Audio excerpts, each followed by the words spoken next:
It is just a huge honor for me today to be podcast interviewing Justin L. Morgan, known as the Dental Marketing Guy. Justin helps dentists understand how and why patients select a dentist. Justin is different from other marketing gurus. He is a teacher first. Justin believes that as a marketing consultant, it is his responsibility in order to depart actionable marketing knowledge.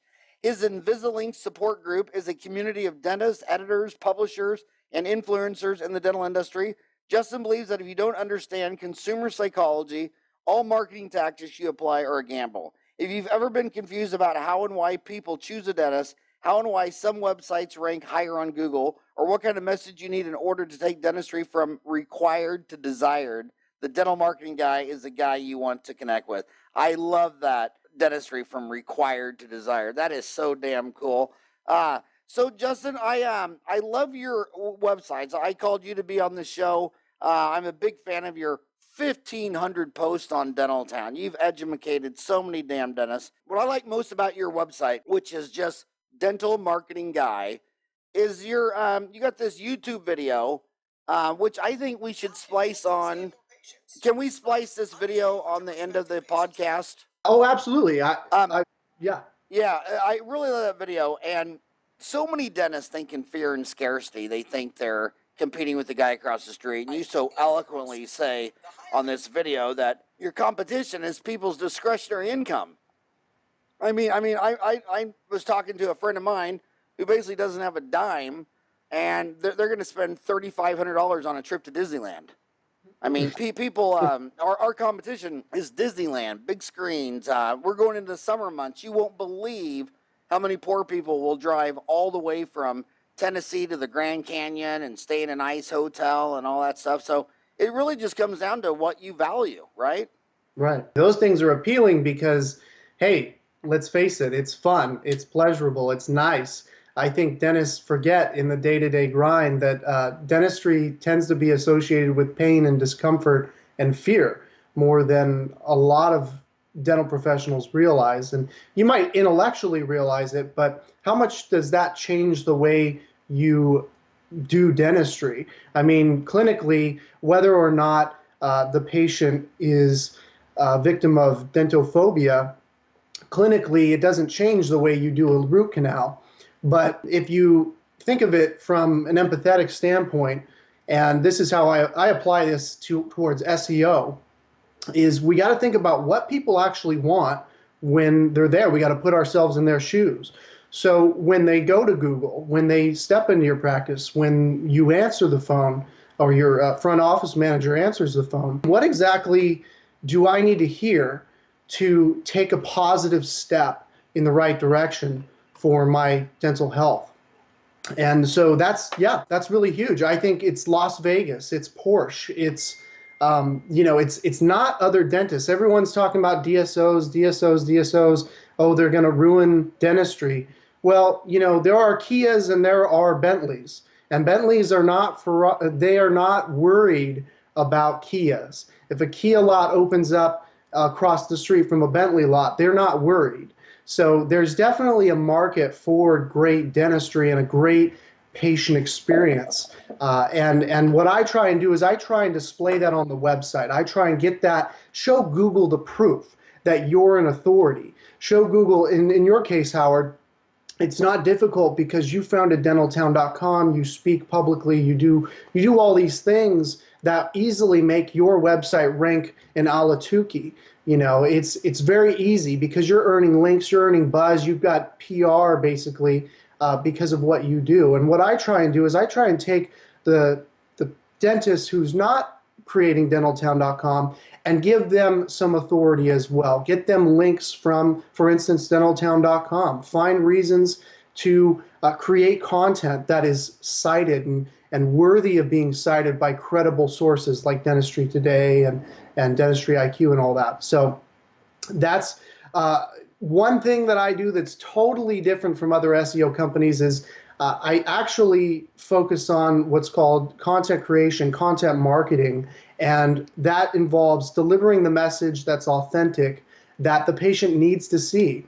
And then at the same time, creating what's called backlinks, which is where if dentaltown.com links to your dental website, that helps boost your Google rankings a great deal, because a lot of people don't understand SEO, but it's basically a foot race. So if you're in a town with 3 dentists, you probably you don't need to hire me, or you might just need a couple hours of consulting and then you'll be at the top. And that's pretty easy. But if you're in Charlotte, North Carolina, Anchorage, Alaska, Miami, Florida, you probably want to look into SEO.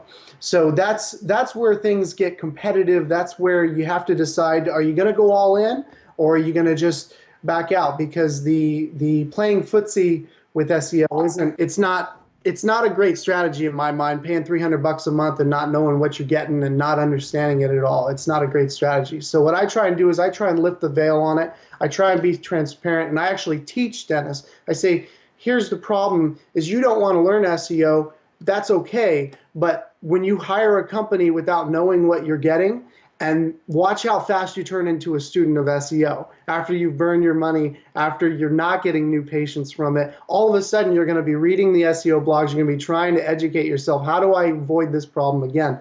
And so that's when I created the Invisilinks course, which is where we talk about how to create links and how to create great content that drives people to take action into your practice. You know, I think that you could split the United States into half. I think half really are afraid of pain and fear of the dentist, and the other half is really afraid of the cost of the dentist. But the dentists get focused on same-day dentistry and equipment. And when you talk to any, like say a plastic surgeon just does boob jobs and tummy tucks and all that, they never advertise about their equipment, or that they got a CBCT, or that they got a laser, and they don't talk about any of that stuff. It's something only dentists do. And there's nothing wrong with same-day dentistry. There's nothing wrong with equipment, lasers, and all that stuff. But I think the number one thing to focus on is pain and fear, and the number two thing to focus on is cost. Do you take their insurance? You have an in-office dental insurance plan? And then another thing I want to comment on what you said is, you said there's a big difference between IKEAs and Bentleys, but my read of consumers is that dentists always diagnose the patient's pocketbook. And if you look at IKEA, which they only have one in Arizona, and it's right by my house, it's like 4 miles up the street from me. Around IKEA is all the most high-end furniture shops in the world. So all these people go to IKEA, and they might want a low-end this or that, but then they're going across the street and buying the most high-end mattress or table. And just like poor people sometimes go to Taco Bell, 2 tacos for $1. Then sometimes they go to Macayo's sit-down restaurant, 2 tacos for $5. That's a 500%.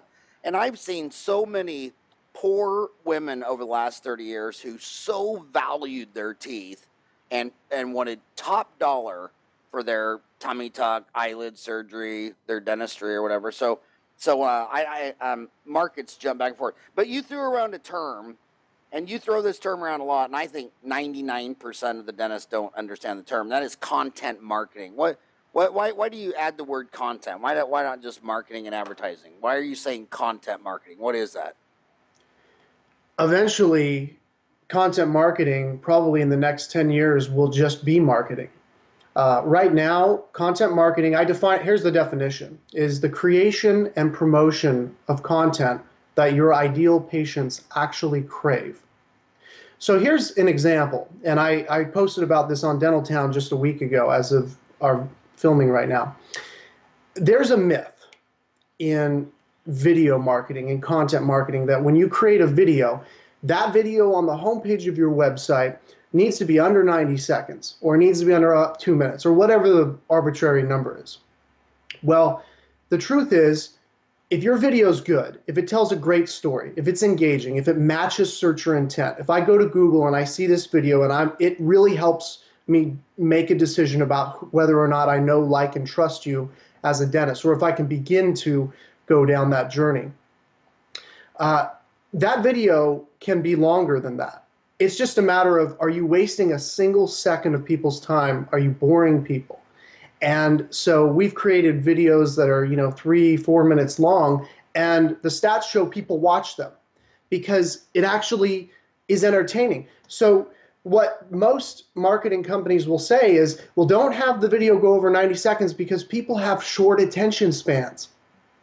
But then they'll go home and watch an entire season of House of Cards. So where did the ADD go? It didn't go anywhere.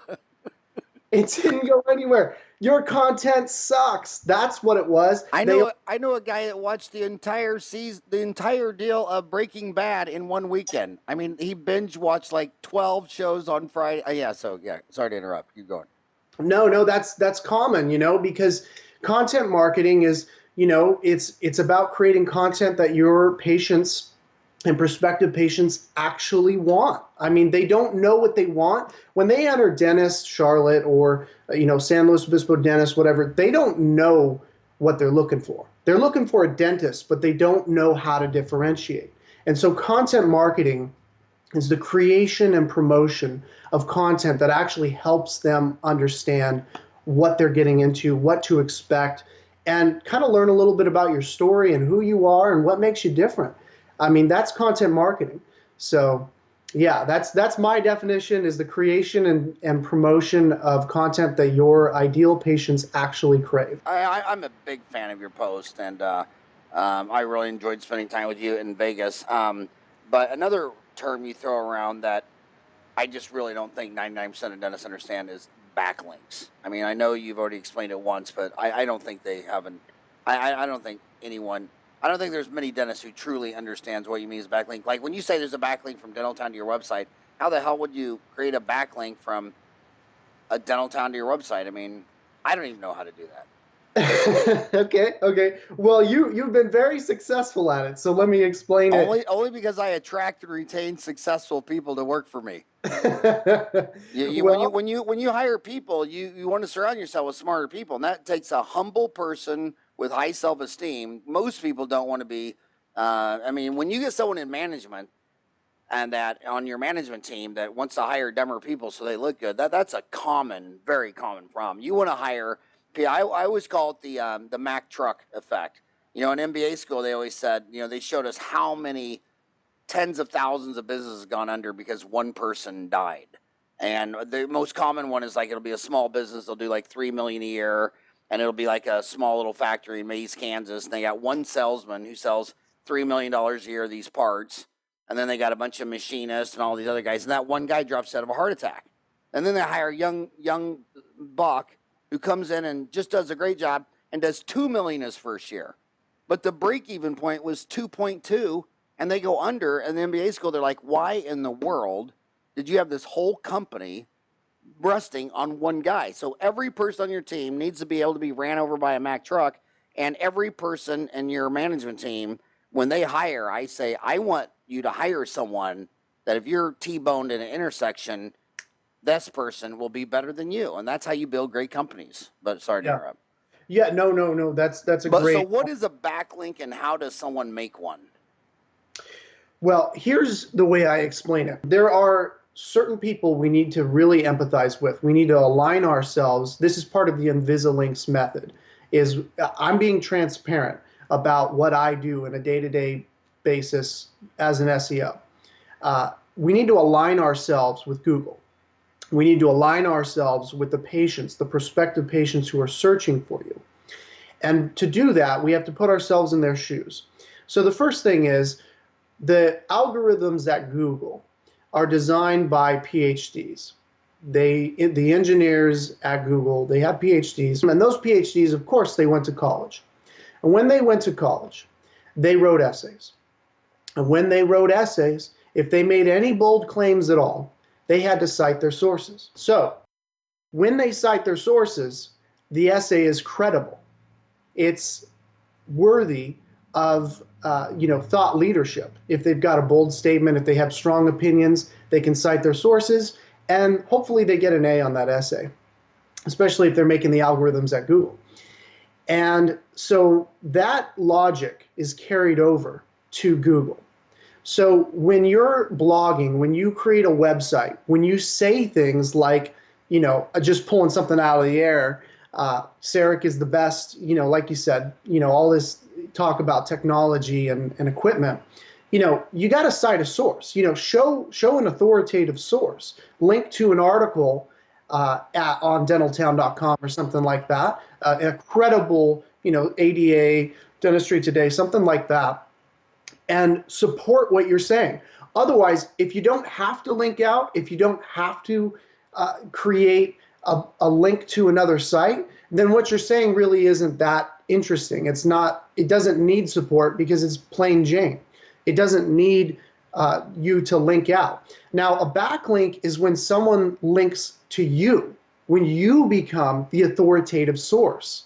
So if you're a dentist in a city of, let's say, 50,000 people, and you've got 20 competing dentists, let's say, if you're the only website that's getting linked, that's being cited by bloggers on dentaltown.com, that's being cited by authoritative articles at Dentistry Today, Dentistry IQ, Dental Economics, and dozens of other blogs. I mean, all the other guests on your show, most of them have blogs that can link to your dental website. When you become the informational resource, when you have that content that is supporting what they're saying, when you align yourself with editors and publishers, bloggers and journalists, and they cite you as an informational resource to support what they're saying, now you've become the authority, and Google has no choice but to say, you know what? They got the content, they got the links, it's clearly authoritative. They're more authoritative than any other dentist in town. We have no choice but to bump them up. And so that's the logic behind building backlinks, is first of all being link worthy, creating content that earns links. Does that make sense? Yeah, but you, if you go to Dental Marketing Guy, you actually have a course on this on your website. Talk about that course. You have an online course. Yeah. And what I do is, in a step-by-step video series, I teach how to do this, how I do it. Why have I earned links from, and how have I earned links from Dentaltown, Dentistry IQ, Dentistry Today, Salesforce.com, Desk.com, CIO.com, and all these different marketing websites, these authoritative marketing websites. And how am I doing that? Well, and how do you do that, more importantly? And in my industry, to rank #1 on Google for dental SEO expert, it is far more competitive for me to do that than it is for you to rank for Dentist Your City. So I've already got the blueprint that Google likes. They say, I don't say I'm the best dental SEO expert, Google does. And the reason is because I keep getting cited by these authoritative thought leadership pieces. Dude, on your website, you list everybody but me. You list as seen on Entrepreneur, DPR, Dental Product Support, Dentistry Day, Resva Media, Moz, Delivering Wow, Dentistry IQ, Yappy, Techno, CIA, AADOM. I love every one of those groups, but you left out Dentaltown. How is Dentaltown not on there? You know what? I'm actually doing a website redesign right now. My gosh. So I can't do anything about it because I see you have cauliflower error, so I know you can kick my ass 38 different ways in under a minute. But by the way, one I don't want to deviate, but you do have cauliflower errors. I wrestled through high school. Is probably the only reason I took my grades serious, because if you made a D in Catholic school, you were kicked out the wrestling team. And all my boys wrestled year-round from age 5 to 15. But we got a huge fight coming up. Floyd Mayweather, August 26th, who's 40 years old and 49-0, fighting a young Conor McGregor who's only 28, who's got 2 championship belts. I know you're an amazing student of fighting. So I'm going to lock you on video. So now no matter what you say, people are going to go back and say, excuse me, Justin, on your podcast on June 21st. So if you had to bet your car on that fight right now, what are you thinking about that fight? How do you analyze it? Well, there's no question Floyd Mayweather's going to win. Really? Is it that obvious to you? Yeah, it's extremely obvious.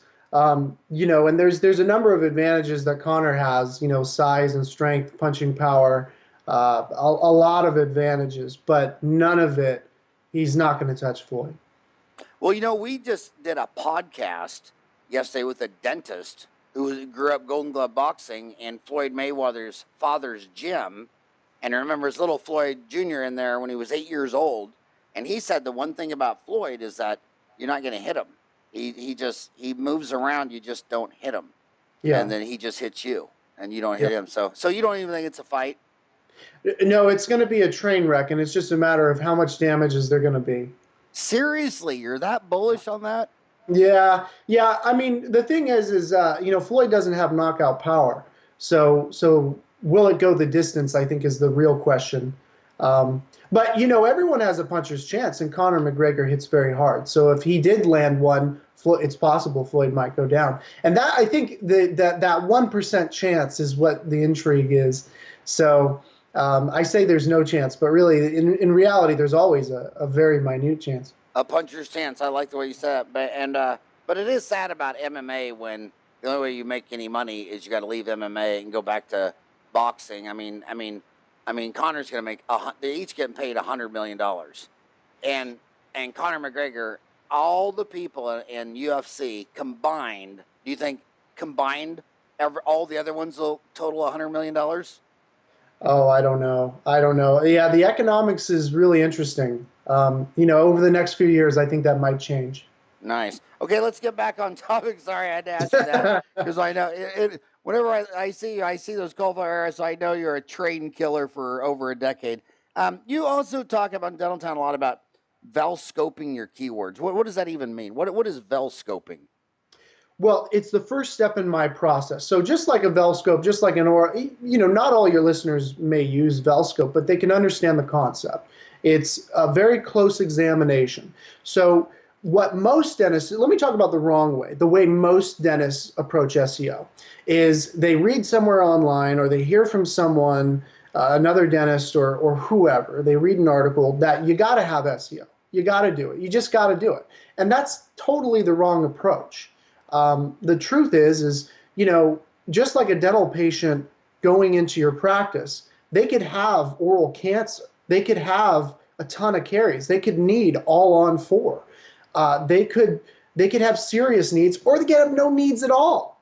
Okay. And so what VelScoping your keywords is diagnosing your unique situation. First question is, how many people are actually using Google in your area?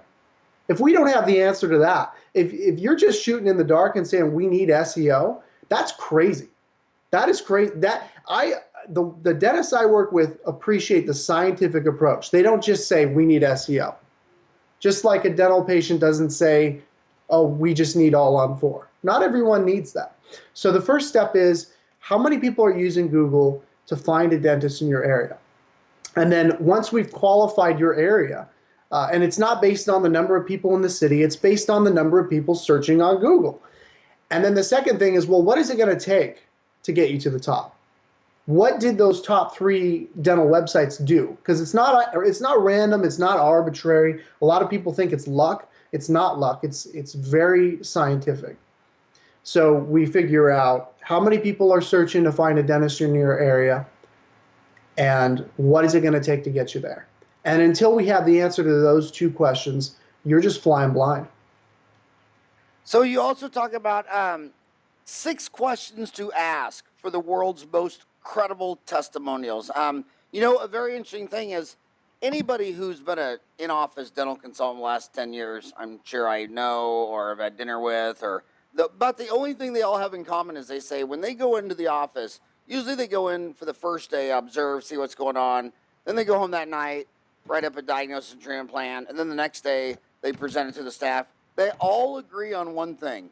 No one has ever been on that day one and ever seen anyone ask a patient for a referral. I mean, they just don't do it. And then you're talking about now asking people to write you Yelp reviews, Google reviews, a testimonial. I mean, dude, no. I mean, I think every one of them consultant has seen a unicorn crash into a car 3 times for every time they've seen a dentist ask for a referral. So is this some unicorn theory you got going on, or do you really think they're going to ask patients for referrals and testimonials and Yelp reviews and all that stuff? Well, there's some programs that make it easier. There's some programs that automate it. You got Maui Bob's 5-star review system. You got Bird Eye Yappy. There's a number of programs out there that automate the system. The other low-hanging fruit is, let me call your patients and ask for you. I can ask these 6 questions, and here's what happens, and here's why this is so important. You don't need very many of them. You only need a handful of happy patients to call them on the phone, or have me call them on the phone, or Skype interview like this, and to ask these 6 questions. And what the net result is you get a real testimonial when you construct it. I call it a reverse testimonial. We start with the negative. We start with the problem. We start with the objection. So do you want me to give you an example? I could give you an example of how that. So if we're talking about, a restaurant in Ahwatukee, right? You might say, oh, there's this hole in the wall place, looks kind of sketch. You'd never think it, but it's got the best food ever. You notice how I started with the objection. I started with the fact that it's kind of sketch, it's hole in the wall place. I started with the negative. That doesn't make me a negative person. That just makes me real.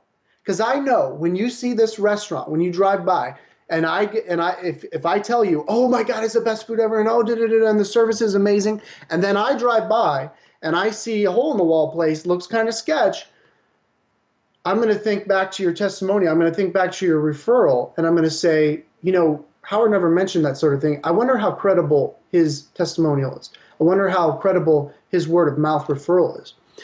But when you frame it with the objection first, what you do is you put yourself in the shoes of the person who, that's where they are. They are at the objection. They are not at the solution yet. So for instance, if I say, well, I heard great things about Dr. Farr, but I really wasn't sure about it in the beginning. Dentistry is expensive, and I was concerned about the costs, and I had no idea if I had cavities or what they were going to recommend.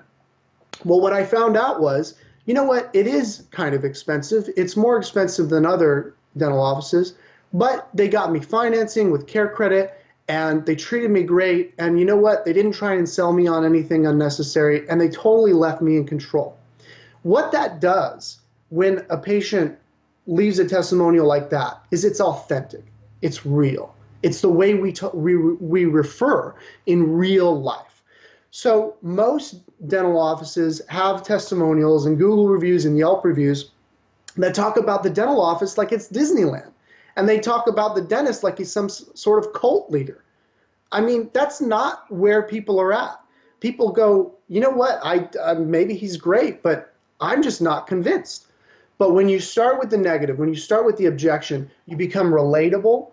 And so that content really helps with SEO. It helps a great deal with SEO because Google loves the fact that people actually read these testimonials. They don't just skim over them. They hook them in and they say, oh, wow, this person I can relate to. So that's the idea behind the 6 questions. When you say cult leader, you know where the word cult or a cult comes from? Culture. It comes from the word culture. It's a succinct form of culture. So a cult, it's a very different culture in Italy than Greece. It just is. It's very different in Ireland than, Wales or Scotland. But yeah, it's interesting how words change like that over the years. So how do you read these? It seems like on Facebook. Okay, well, first of all, when we're talking about marketing, talk about if some guy. I know how my homies think. You're talking all this intelligent, high educated stuff, but I know my homie. He's thinking about bone grafting and he wants a better bonding agent. All he wants is 10 more new patients a month. That's how his walnut brain's working. So if he called you, if he went to dentalmarketingguy.com or emailed you Justin@dentalmarketingguy.com, and can I give your phone number? Yeah.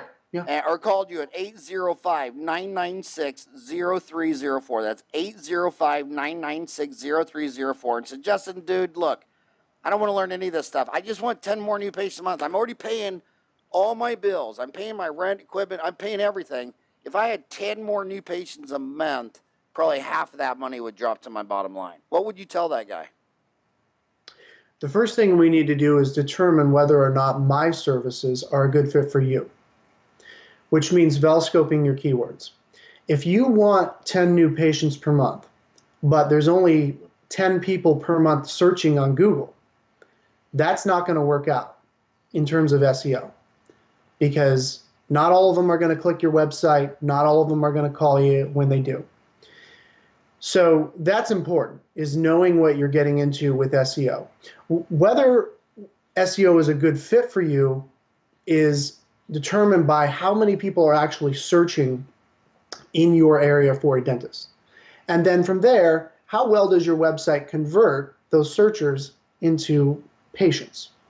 So those are the things we need to look at. We need to first say, okay, are Justin's SEO services really worth it?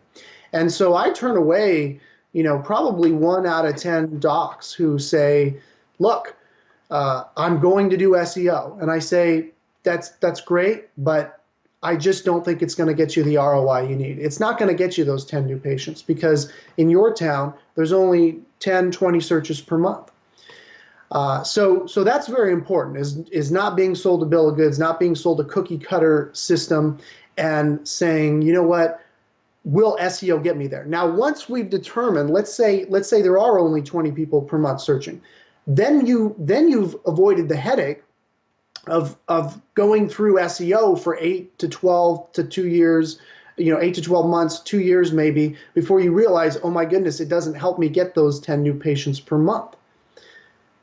So we help you avoid that by scoping your keywords. So that's the first step. And if it turns out that there's 1,000 or 2,000 or 5,000 people searching on Google, well, if you want 10 new patients per month, guess what? Google's also not for you if there's 5,000 people per month searching in your area for a dentist, because you're not going to get 10 new patients, you're going to get 100.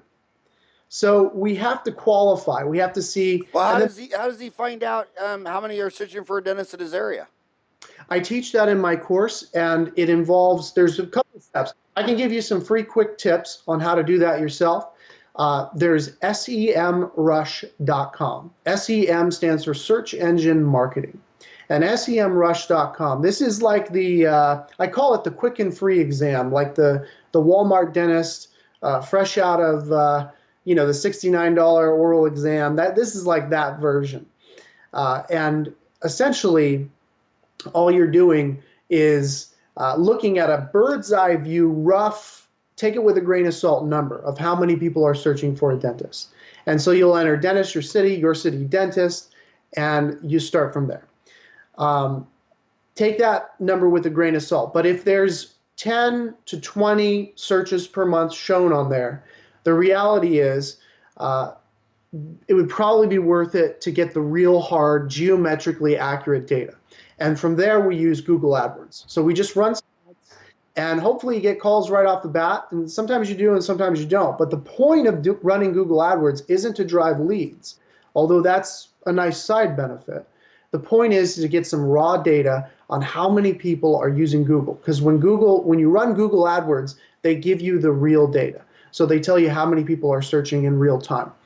So that's more the scoping. That's the deep, intensive, let's be really sure version of scoping your keywords. But the quick and free version is fine. I mean, go ahead and do that yourself. It takes 2 seconds. SEMrush.com, enter dentist your city, and there you go. See how many searches there are. So what are all the services that you do at Dental Marketing Guy? You talk about all these things. Is it mostly doing things to get more people to go to your website? Yeah. And is that and the other things you talked about, is that also you do like Google AdWord campaigns or talk about what you actually do? At the time of this filming, I'm actually in the process of getting recertified for Google AdWords. So that's coming down the pipeline. But right now, what I do is everything surrounding SEO, everything surrounding getting you new patients through your website and from Google specifically. So that's my focus. And so that can involve web design, video production, photography, things of that sort. But oftentimes I can work with your already existing website. We can create great content on that website. And that's one of the things that differentiates me from a lot of SEO companies is I'm willing to work with your website. Did you know that I'm certified for Google AdWords? I didn't know that. Yeah, I bought the diploma on eBay for $9. And I also bought a black belt and Eagle Scout. I'm looking for a degree from Harvard, but I haven't found it yet. So you also on Dentaltown, you talk about the 7 red bags dental marketing strategy. What is the 7 red bags dental marketing strategy? Yeah. The 7 red bags, as I call it, are essentially every consumer decision, every decision that we make is whether it's an iTunes 95-cent download or a new home. Every decision we make is actually based on the same process. We actually do it very quickly for the small purchases, but the truth is when people search for a dentist, they are going through these 7 red bags. And so the first thing you need to know is the problem. What problem? Because they're not just contacting you about just for fun. They have a problem. And so in your marketing, you want to identify what that problem is. So you want to face it head on. And that doesn't mean being negative. It's like the video testimonial or the Google review questions, the reverse testimonial. What you need to do is figure out what is the problem, and you segment your message. So the problem for dental implants page is going to be different from the problem for your home page. And segmenting that message is really important.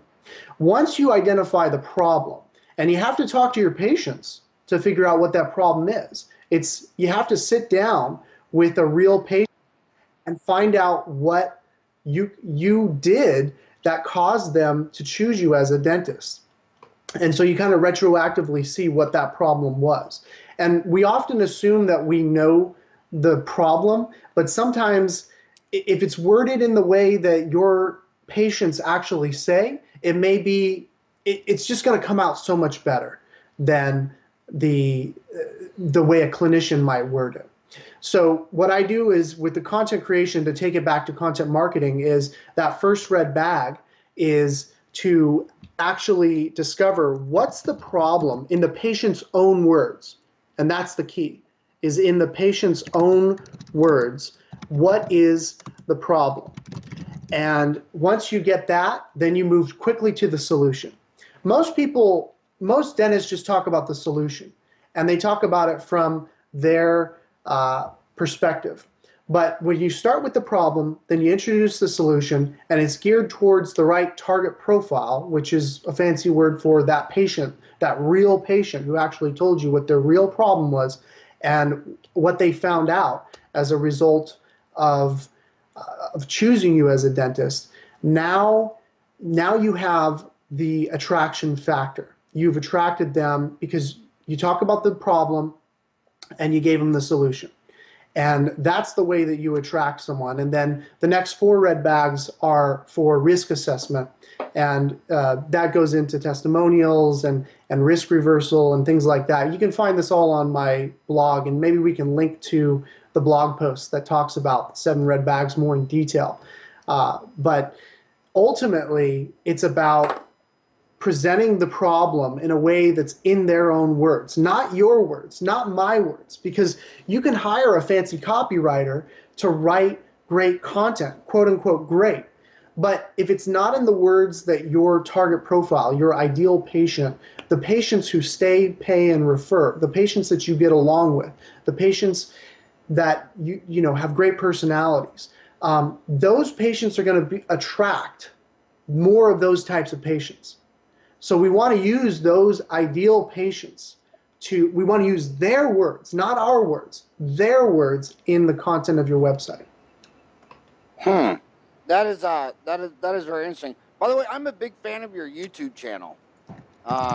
You have a lot of very cool YouTube interviews with Lois Banta. Love her.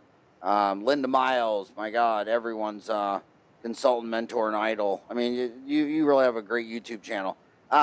Also, I want to explain to my homies that we have a very robust blog system on Dentaltown, and we got a magazine. But when you're reading like Justin's blog on Dentaltown, if you like it, reach up and click to share it on your social media. We just started that new section where you can share it on your Facebook, your Twitter, your LinkedIn, your Pinterest, your Google Plus, and that's a really neat feature that's starting to really take off. And I think that's really cool. If you read an article online on Dentaltown and you like it, share it with your friends. I want to go into some specific things. This is Dentistry Uncensored, so I'm going to ask some bad, uncomfortable questions. I don't want to get you in trouble or anything, but how come whenever you're on the dental marketing forums and people talk about advertising on Facebook or Google Adwords, whatever, it's all constructive and fun and informative, but it seems like every thread on Yelp, nobody's happy. It's just like there's no happy campers when they're discussing it. Why is Yelp so like that? And what would you say to someone who called you up and said, should I pay Yelp on some, I don't even know how it works, and some monthly fee for Yelp? Or are you for or against that? Or what are your thoughts on that? I was just on the phone yesterday talking to a client about the fact that his 5-star reviews are almost 50% of the time being filtered. And his proposed solution, or his question to me, was, should I pay Yelp? Yelp has been litigated all the way to the Supreme Court about whether or not they're racketeering. You know, it's a legitimate claim, because if it was a meritless claim, it wouldn't have made it all the way to the top of our jurisprudence system. So ultimately, the Supreme Court sided with Yelp, and they are not racketeering, but that doesn't really set the bar very high. I think, you know, to not be a criminal organization, that doesn't make them a good business. I believe that as long as Yelp is relevant, and as long as consumers, dental patients, believe Yelp reviews, as long as they see them as credible and worth considering, you should attempt to build content in the form of reviews from your patient on that platform. The moment people stop trusting it, it's not going to be an issue. But the fact is, dentists don't like Yelp because they have some questionable business practices. For instance, if you pay them, there's a lot of correlation data, which isn't causation, but it's pretty darn close. And a lot of people theorize, and perhaps justifiably so, that Yelp is intentionally filtering good reviews and intentionally leaving bad reviews for businesses that are not paying them.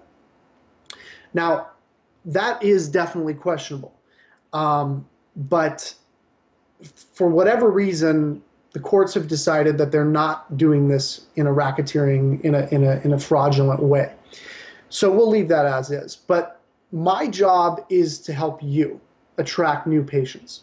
And if it's up to the consumer, it's up to the patients. If they trust Yelp reviews, go get Yelp reviews.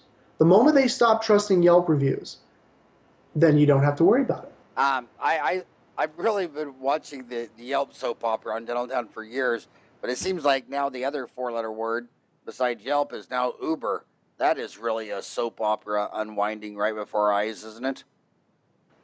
Uber? Yeah. The taxi service, the car ride? Yeah, the board just basically fired the founder and CEO, and he's got all kinds of lawsuits against them for sexual harassment, blah, blah, but I don't even think that's the issue, the big issue. I think the big issue is that their driverless car program, I think a lot of people think they hired a guy from Google who came with all the Google knowledge, and I think he's going to get investigated for fraudulently obtaining, what do you call that, proprietary information or stealing intellectual property from Google. Wow. And that is a serious no-no. So that is a crazy drama that I've been following closely. People talk about that on Dentaltown. Yeah. Wow. Yeah, it's a big drama. So would dentists have a disease to where, their whole life they've always been, there was, getting A's in calculus and physics when they're the same guys on the dorm. Other guys were getting C's and D's and F's and flunking out, and so they kind of get this sense that they're always the smartest person in the room. And I see a lot of them want to do their own marketing. And you look at some of their websites, and they're showing titanium implants sticking out of a jaw where there's people hurling up, and I mean can't even look at these photos, and it's like, dude, they don't want to see before and after gumdrop surgeries with sutures and blood. And I remember the first time I saw in the first day of oral surgery school, one of my best friends passed out. I mean, he saw when the tooth popped out. He dropped to the floor, and it was a thump. Everybody thought he was hurt or broke something.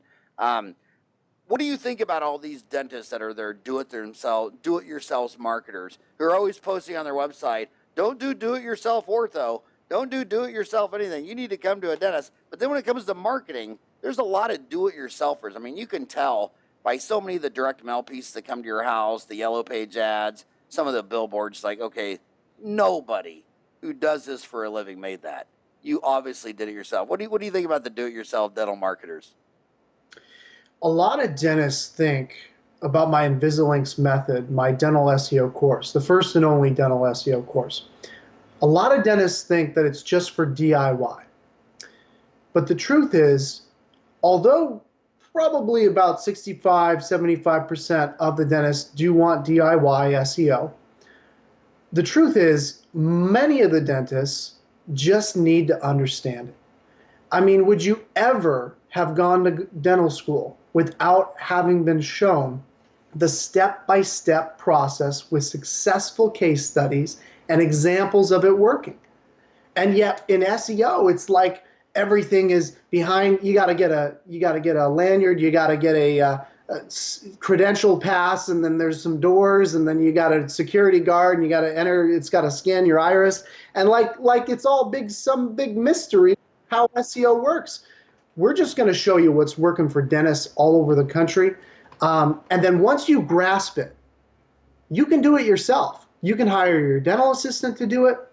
But the fact is, you're probably going to hire me to do it because you might as well do what you do best and delegate the rest. And when dentists call you, what percent of the time when you do the first view of their website, what percent of the time do you just give it an A, B, C, D, or F? Break down A, B, C, D, F when you see the average dental website that you see. That's interesting. I don't think most dentists want me to do that. I think the humble ones do. The best dentists are always humble, hungry. They're scrappers. They got to work. Forget 9 to 5. Everybody that I knew that built a $2 to $3 million office they didn't work 9 to 5 Monday through Thursday. They worked 95 hours a week for a decade so that they can live the last 3 decades like no man has. You work 95.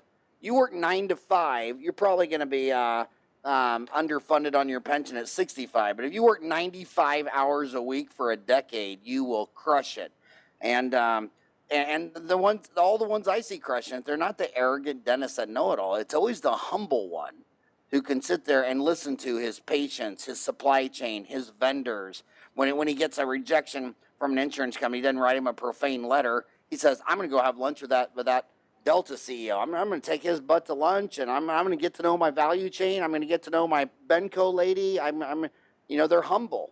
So, but when a dentist emails me, it's always blah blah blah blah blah. Thanks a lot, Craig. But it'll be like Craig at smiley2dental.com. So I always just take off the put a www in front of the at sign and go to the website, just see who I'm talking to.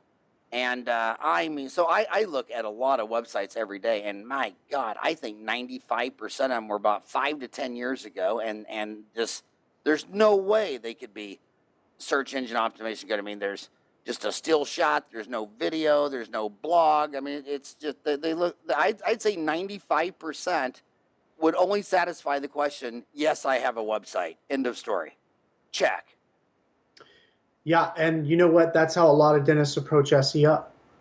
And that's, that's what I'm trying to help dentists avoid is, if you wanted to have the checkbox website, if you want to have the checkbox SEO, the checkbox whatever, direct mail, whatever, you can do that. That's your right. But in a competitive landscape, someone's going to outdo you. Someone's going to outdo you, and you either got to go all in or get the heck out, in my opinion. And do you think you should own your own website on like a WordPress document, or do you like these cookie cutter cut and paste websites that you can get? It's wise to own your own website for a number of reasons. I mean, if I was run over by a truck, my dentists have access to everything. So, that's smart. I mean, anytime you use the word cookie cutter, I tend to shy away from that. So I think that it's important, and this is very controversial, but I design websites. I don't think web design is that important. I don't think that, you need to have the usability. You need to be mobile friendly. You need to be responsive to tablets and all that. But I think it's the content of the website that really matters. I think it's, the message.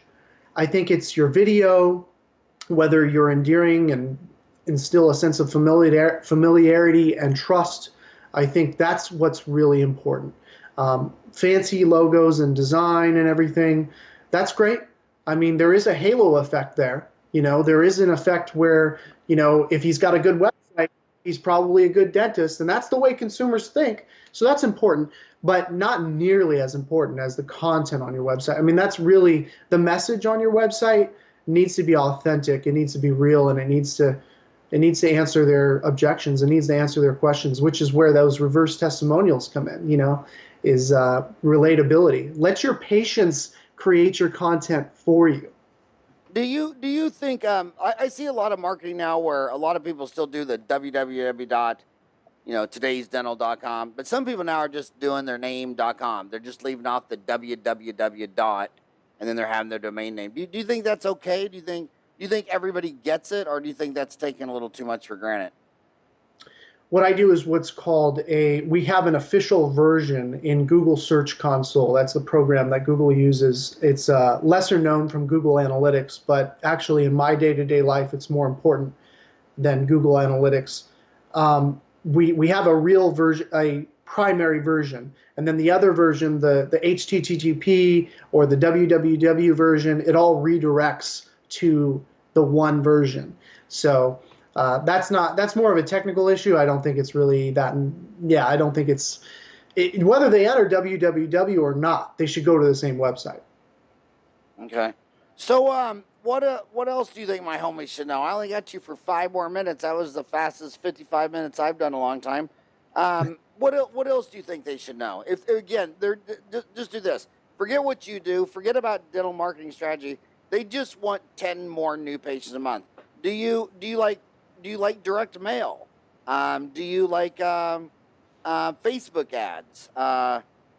Back to that, I just want 10 new patients. What if they called you up and said, what do you think about direct mail? Or this little coupon package that comes to all the houses, Valpak, or a postcard mania, dental postcard mania, or whatever. What do you think about all that? There's dentalpostcards.com.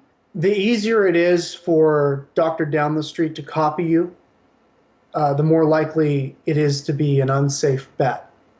So, if you are going to do direct mail, and direct mail is the wild card. You go on Dentaltown and you see, I'm crushing it with direct mail. I didn't get a thing. And you see post after post after post. The juxtaposition from one direct mail in one city to another is crazy. So what I do is the scientific approach with SEO. And I say, let's Velscope your keywords so you know what you're getting into. That's the problem with direct mail, is you really have no clue what's going to happen before you shoot those mailers out. Well, that's a profound deal, because I've said this many times.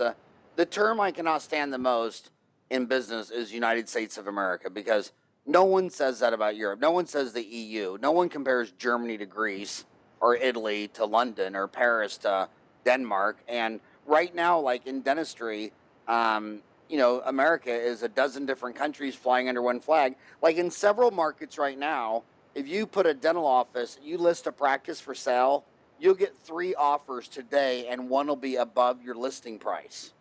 And then you go to other markets and there's dental offices that have been sitting there for 2 years. So the key to marketing is measuring, and you can't compare New Orleans to Anchorage, Alaska. I mean, you just can't. I mean, America always has simultaneous areas of boosting and feast or famine. Oil might be going up, or fracking might be going down, solar might be going up, coal might be going down. The overall wash is a nice 1.5 to 3.5% average growth rate for the last century. But in any given market, you're in your own country. So it really doesn't matter what's going on in San Fran. What matters is going on where you live, your zip code. Right. Yeah. So I think lifting the veil on it, scoping your keywords, you just got to know what you're getting into. But I do see biases though, because I'm 54. You're a different generation. I think millennials hate direct mail just because they personally hate direct mail. And I also think they're all obsessed with what's going on Yelp because they use Yelp. No one my age at 54, I've never seen anyone over 50 use Yelp before. And I hear millennials, when they go to the mail, they think someone cut down a tree, a spotted owl died, this should be banned, you know what I mean? And then I'll go meet a dentist who says, well, I just mail this postcard to everyone in my zip code over 65, says, got a denture, try dental implants, $9.95, call this number. They've ran the same damn postcard to everyone in their 5, 6 mile, 7 mile radius that's over 65, and they just get 1 or 2, if they just get 1 case on a mailing, they crush it. I mean, like an all-on-4 is $25,000 an arch. I mean, how many people have to come in for an all-on-4 to get your money back on your direct mail campaign? Now, if you were doing that direct mail campaign for dental sealants on 6 years old, maybe you'd have to get closer measurements. But if you're doing all-on-4 cases, you only need 1. Right. Yeah, and that's why, I have doctors who contact me all the time about, I want to do more all-on-4 cases. Let's do some SEO. And I say, well, hold on a minute. How many people are actually using Google to find all-on-4? And so that's part of scoping your keywords, is we really get granular. We get into the nitty-gritty of what does Google actually bring your practice. So I try and be a teacher of these things. I try and be a consultant more than a service provider, at least in the beginning of when dentists contact me. I got to let you know what you're getting into. Another hot marketing tip that I keep hearing over and over, about once a month, someone will tell me this hot tip, is they will be, there's shoppers. They'll go the lowest fee for a simple extraction because almost nobody comes in and gets that simple extraction. Usually they're going to get a lot of extractions, partials, dentures, implants, whatever. And when they're in these very expensive retirement communities like Boca Raton, they'll say home of the $79 extraction. And then in comes 70-year-old grandma, and that came in for the $79 extraction, and now she's getting 2 arches all on 4 for $50,000. And so that grocery stores do it with milk and bread.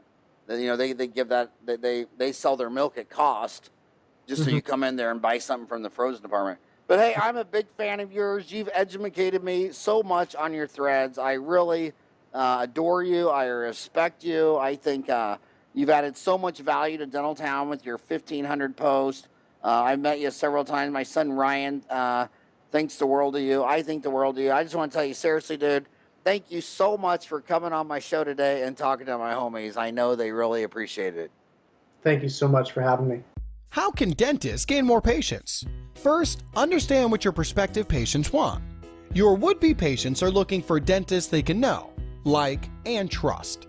The higher the cost of a dental procedure, the more trust the patient needs in order to accept treatment. Custom professional photography and video production are powerful ways to display who you are and promote trust on your website. Working with a dental marketing expert who knows the hidden fears and apprehensions of patients is the first step in building a bridge to those that need your services most. Second, Know your target market and who your competition is. It's not other dentists, it's commercial advertising for discretionary spending. Your prospective patients are being enticed by new cars, vacations, and cafe mochas. Dental avoiders, those who know they need a dentist but just can't choose which one is right for them. They are your target market. It's up to you to help enlighten them to the lifestyle-enhancing habit of visiting your practice. It's up to your website's content to build rapport and trust. Third, know where these dental avoiders would view your website. By being in the right places, your marketing budget will have the most leverage. Having a strong online presence is essential in today's competitive marketing landscape. Finally, don't work with just anyone. Justin Morgan is the one and only dental marketing guy. His years of marketing experience and laser focus in helping dentists increase patients' acceptance will save you years of trial and error unsuccessful marketing efforts. By working with the dental marketing guy, you're electing to work with someone who understands the 3 key points we've discussed. Contact Justin today for a complimentary analysis of what it will take for you to accomplish your goals. www.dentalmarketingguide.com